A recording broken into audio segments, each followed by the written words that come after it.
Commander Zalthor stood in the observation deck of the diplomatic vessel, his three eyes fixed on the human settlement below. The creature in the containment unit beside him wheezed, a pitiful sound from what had once been the fiercest hunting beast in the Cronathi arsenal. The Velkhara, a six-legged feline predator from his homeworld, had been his companion for 12 cycles. Its midnight black fur, once sleek and lustrous, now hung in matted clumps. The luminescent stripes that ran along its spine, marks of a prime specimen, had dulled to a sickly gray. Every Cronathi physician had examined it. Every remedy had failed.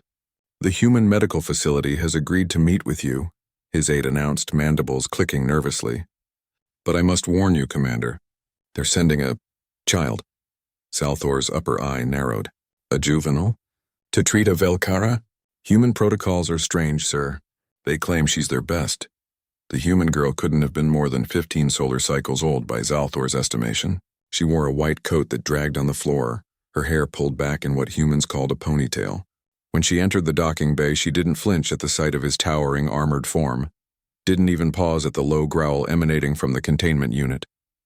"I'm Dr. Sarah Chen," she said simply, extending her small hand.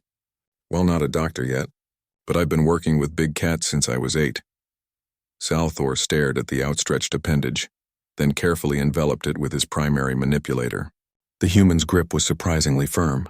"This is Velkhara," he said, gesturing to the unit. "A apex predator. It has killed creatures twice your size. Even sick, it could rip my throat out, yeah," Sarah interrupted, already approaching the containment field. "Your aide sent me the files. Respiratory distress, lethargy, loss of appetite. How long has he been like this?" 3 lunar cycles. Our best minds have probably never seen a cat with anxiety depression before." Sarah was studying the Velkhara through the translucent barrier, her brown eyes moving rapidly. "May I enter?" Every instinct screamed at Zalthor to refuse. The Velkhara, even diminished, was dangerous, but something in the human girl's certainty made him key in the deactivation code. The containment field shimmered and died. Sarah stepped inside, moving slowly, her body language open and unthreatening. She sat down cross-legged on the floor, just out of the Velkhara's reach, and waited. For long minutes, nothing happened. Zalthor's hand hovered over the emergency containment button. His aide had retreated to the far wall. Then the Velkhara lifted its massive head. 6 yellow eyes focused on the small human. It growled, a sound that had preceded the death of many creatures. Sarah didn't move. Instead, she began to hum, a simple, repetitive melody that seemed to resonate in the air. The Velkhara's ears, 4 of them, tufted and pointed, swiveled toward her. Slowly, impossibly, the predator dragged itself closer. Sarah extended her hand, palm down, letting the creature sniff. Then, with movements so gentle they seemed choreographed, she began to stroke behind its ears. The Velkhara's eyes closed. "Commander," Sarah said quietly, "when did you last hunt with him?" The question struck Zalthor like a plasma bolt. We've been on diplomatic missions. There was no time for—" "He's lonely and bored and probably thinks you don't want him anymore." Sarah's fingers found a spot behind the Velkhara's 3rd ear, and the creature's entire body relaxed. A sound emerged from its chest, not a growl, but something else. Something Zalthor hadn't heard in cycles. A purr. "Your doctors treated him like a specimen," Sarah continued, now running both hands through the matted fur, working out tangles with practiced patience. "But he's not just a weapon or a beast. He's a companion. He's been grieving." Zalthor felt something crack in his chest. In Cronathi culture, warriors didn't form attachments. The Velkhara was a tool, a symbol of status. But watching this human child cradle his companion's massive head in her lap, he understood how blind he'd been. "What must I do?" His voice emerged rougher than intended.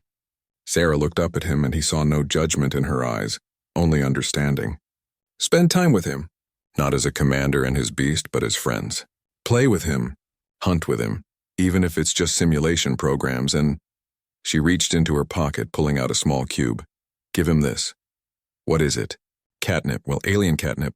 I synthesized it based on his pheromone profile. Should give him a nice, safe high and help with the anxiety." Over the following weeks, Zalthor cleared his schedule. He ran holographic hunts with the Velkhara. He groomed the creature himself, learning the spots that made it lean into his touch. He slept in his quarters with the beast curled against him. something no Kornathi warrior would admit to. The Velkara's stripes brightened. Its fur regained its sheen. It began to play again, pouncing on holographic prey with renewed vigor. When Zalthor returned to thank Dr. Chen, he brought the highest honor his people could bestow, a fragment of his home star, crystallized and set in lunar iron. Sarah accepted it with grace, then grinned. You know what the secret is? What humans figured out thousands of years ago? Please enlighten me. Sometimes the scariest, most powerful creatures in the universe just need someone to love them back. Zalthor looked at the Velkara, now healthy and content at his side, and understood that humanity's greatest strength wasn't their technology or their combat prowess. It was their infinite capacity to see the heart in all things, even in predators and aliens. And that perhaps was the most terrifying weapon of all.